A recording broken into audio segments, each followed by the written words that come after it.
দুটি পাতা একটি কুড়ির ফাঁকে লুকিয়ে থাকে অসংখ্য অজানা সম্ভাবনা।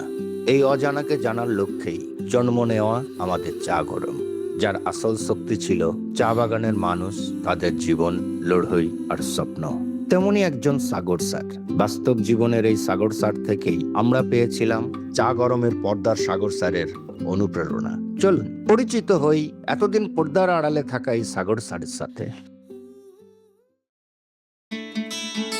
আমি ছোটকাল থেকে স্কুলে পড়াশোনা করে বড় হয়েছি এবং এখান থেকে প্রাইমারি শেষ করে আমি হাই স্কুলে পড়াশোনা শেষ করলাম, তারপরে কলেজে, এখন বর্তমানে কলেজে আছি।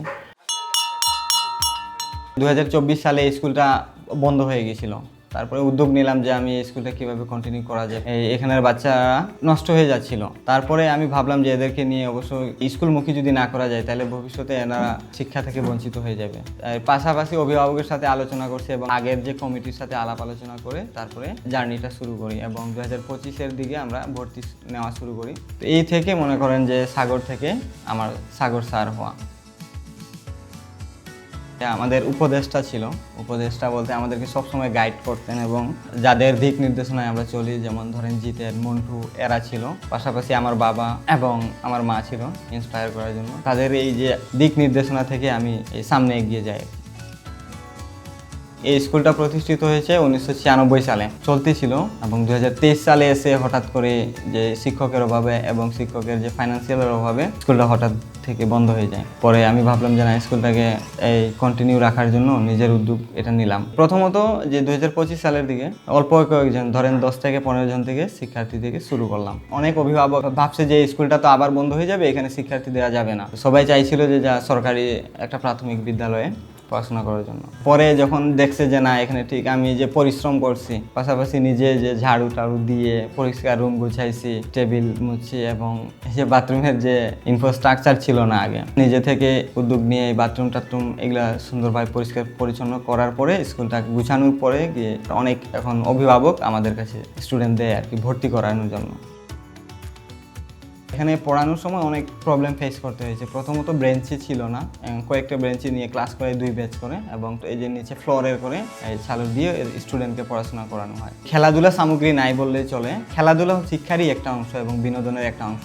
এই সামগ্রীগুলো না থাকার কারণে শিশুদের শুধু সে বইয়ের পড়া বা পাঠ্য বইয়ের যে পড়াশোনা এদেরকে দিয়ে সম্ভব না। কিছুদিন আগে আমাদের রবির সাথে কথা হয়েছে যে ওনারা আমাদের সাথে যোগাযোগ করছিল যে কি তোমাদের সমস্যা হতে পারে। তো এটা একটা তাদের তথ্য দিলাম। পরে ওনারা আমাদের খেলা সামগ্রিক পাশাপাশি যে রবি ওয়াইফাই যেটা বলে ওনারা দিছে এবং একটা স্মার্ট টিভি দিছে, যাতে ওইটা শিশুদেরকে ভালো মতো কার্টুনের মাধ্যমে তাদেরকে শিক্ষা দান আমি করতে পারি। তো আমরা তো চা বাগানের মানুষ, চা বাগানের 180 টাকা করে মজুরি, ওইখান থেকে আবার তাদের ভরণ পোষণ কীভাবে দিবে, ভরণ পোষণের পাশাপাশি যে শিক্ষকের যে বেতনটা ওইটা কোথা থেকে দেবে। আসলে আমার স্টুডেন্ট প্রায় 66 জনের মতো, এতজন স্টুডেন্ট পড়ানো আসলে খুবই কষ্টসাধ্য। সকাল 8টার সময় আসি, 8টার সময় থেকে শুরু করে 11টা পর্যন্ত একটা ব্যাচ দেই, তারপরে বাদ বাকি যে ক্লাসগুলো ওইটা 11টা থেকে শুরু করে যত সময় আর কি আমার শক্তি দেয় আর কি।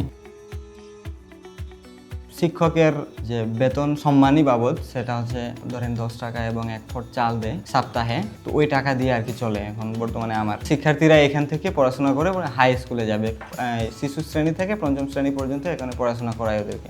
এই শিশুগুলোর যদি আমি না দেখি তাহলে তো অন্য কেউ এসে এটারে করবে না, দেখবে না ওইভাবে।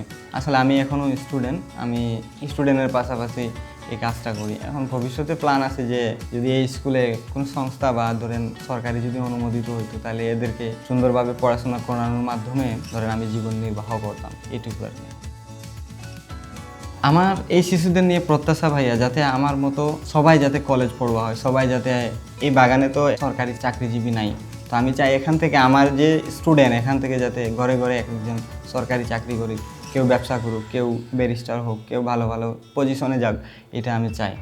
আর আমিও পাশাপাশি যদি তাদের এই যদি একজন যায় সফল হয় তাহলে মনে করবো আমি যে সফল।